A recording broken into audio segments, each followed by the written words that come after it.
Dans le village d'Avera se prépare une grande fête, la fête du mai, qui va durer tout le week-end. Pour cette grande cérémonie religieuse annuelle, les habitants d'Avera se préparent à accueillir les deux autres communes. Dès le samedi matin, les grosses pierres du four tahitien sont mises à chauffer, les cocos râpés, les cochons engraissés toute l'année vont être sacrifiés et chacun a ramené de la pêche de nombreux poissons. Maisons et jardins d'Avera sont nettoyés dans le moindre détail, tandis qu'à Moiraí, le village se prépare déjà pour la semaine suivante, car ce sera son tour d'accueillir les deux autres communes. La petite église pittoresque de Moiraí est donc repeinte entièrement à la chaux, peinture blanche à base de blocs de coraux ramassés sur le récif puis brûlés.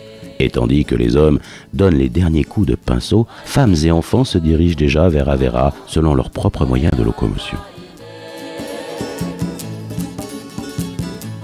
La fête du mai commence par l'accueil dans la maison paroissiale des comités, petits groupes d'élus dans chaque village et qui seront décisionnaires dans le déroulement des cérémonies du week-end.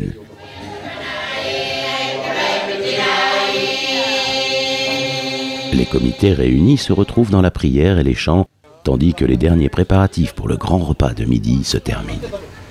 Poissons et cochons enveloppés dans des feuilles de bananier sont sortis du four, et femmes et enfants mettent une touche finale à la décoration du futur réfectoire. Une fois que les comités se sont mis d'accord sur le déroulement du week-end, tous vont se retrouver pour manger, et c'est un point d'honneur que met chaque habitant d'Avera à ce que chacun se régale.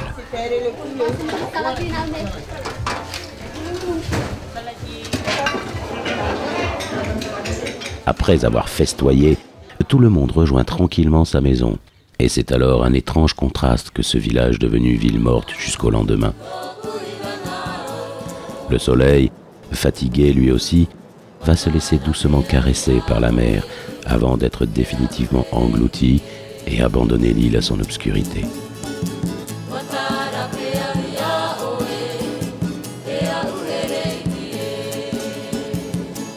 Une personne cependant ne profitera pas de cette nuit pour dormir.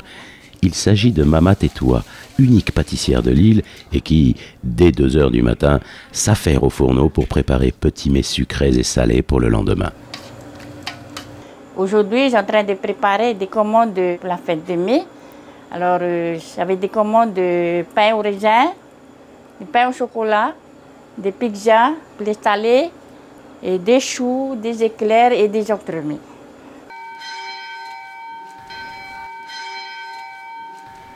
La journée du dimanche commence dès le lever du soleil. Les habitants de l'île se retrouvent dans le temple d'Avera pour prier, pour chanter.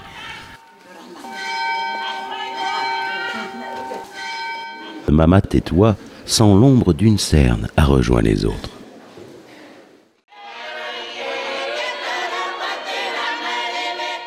Durant toute la messe, les chants se succèdent. La plupart sont des hyménées chantés par des chorales des différentes paroisses. Chacun, hommes et femmes, reste très concentré sur sa voix, et cela sous l'œil attentif des diacres de l'église.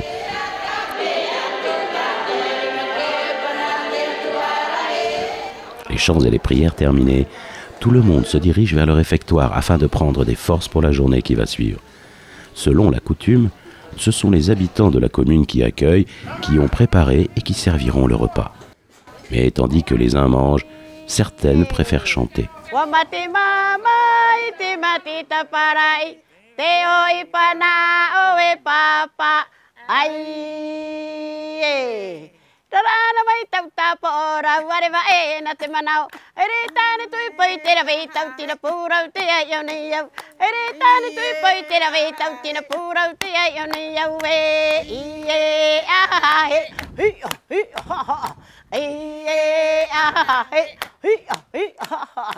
Rano vai tau tapo ora wareva e na te manao ere tani tui poi tira vei tau tina pura uti ai ona iau ere tani tui poi tira vei tau tina pura uti ai ona iau ai e ah he hi hi ai e ah he hi au e.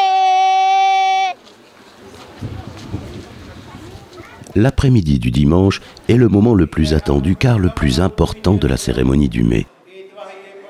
En effet, chacun a revêtu son habit du dimanche pour assister aux messes et bien sûr pour chanter.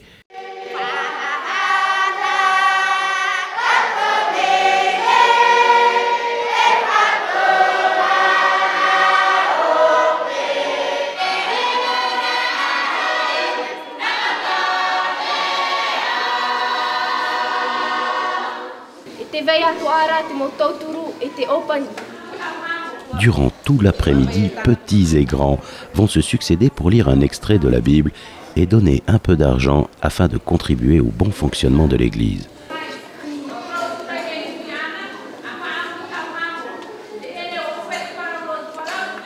Et tandis que certains font preuve d'un enthousiasme débordant, d'autres semblent vaincus par le sommeil.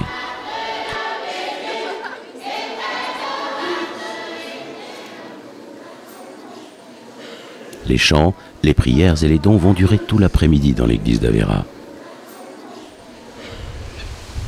Tous, cependant, n'assistent pas à la cérémonie. Certains préfèrent passer leur week-end à s'occuper des chevaux nombreux sur l'île et que les Rouroutous utilisent encore pour se déplacer. D'autres profitent de la mer ou vaquent à des tâches agricoles.